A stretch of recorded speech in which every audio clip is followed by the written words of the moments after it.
जर तुमच्या घराची पूर्व दिशा बंद आहे असं तुम्हाला कळत असेल तर नेमकं काय करायचं? आता पूर्व दिशा बंद असणं म्हणजे काय? तर पूर्व दिशेला पूर्णपणे भिंत गॅलरी नसणं, खिडकी नसणं, म्हणजे काहीही झरोका नसणं, जेणेकरून पूर्व दिशेची ऊर्जा तुमच्या घरात येईल. याला म्हटलं जातं पूर्व दिशा बंद असणं. मग अशा वेळी काय होतं? तर अशा वेळी पूर्वेकडून जी जैविक ऊर्जा येणार असते, सूर्यापासून जी सूर्याच्या किरणांपासून जी ऊर्जा तुम्हाला मिळणार असते, ती ऊर्जा मिळण्यास मज्जाव होतो. ती ऊर्जा तुम्हाला मिळत नाही. त्यामुळे पूर्व दिशेला जी कामं होत असतात, जी प्रगती होत असते, पूर्व दिशेकडून जी जैविक ऊर्जा, जी सकारात्मक ऊर्जा, जे आशीर्वाद, जे काही चांगलं सकारात्मक दृष्टीने मिळणारी जी ऊर्जा आहे ती तुम्हाला मिळत नाही.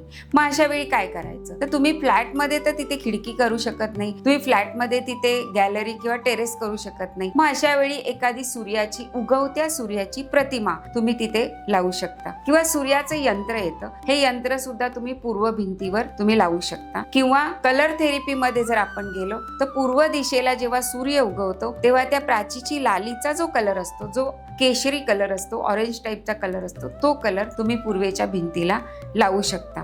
अशा प्रकारे पूर्वेची एनर्जी तुम्ही घरातल्या काही छोट्या छोट्या गोष्टी करून, रेमेडीज करून, उपाय करून ही पूर्व दिशेची ऍक्टिव्हिटी किंवा पूर्व दिशा तुम्ही ऍक्टिव्हेट करू शकता. आणि जर याच्यातूनही तुम्हाला काही कळत नसेल आणि या सगळ्या गोष्टी तुम्हाला मिळत नसतील, किंवा पुरुषाचं आरोग्य, पुरुषाला होणारे त्रास, पुरुषाची न होणारी प्रगती, या सगळ्या गोष्टी जर जाणवत असेल, घरातल्या पुरुषाची चिडचिड, घरातली जी मुलं आहेत त्यांचं सततचं चिडचिडपणं, अस्वस्थपणं या जे जाणवत असतील आणि तुम्हाला कळत नसेल की नक्की काय होतंय, तर नक्की तुम्ही वास्तुपरीक्षण करून घ्या. तुम्हाला नक्कीच वास्तुतज्ञ हा सल्ला देतील.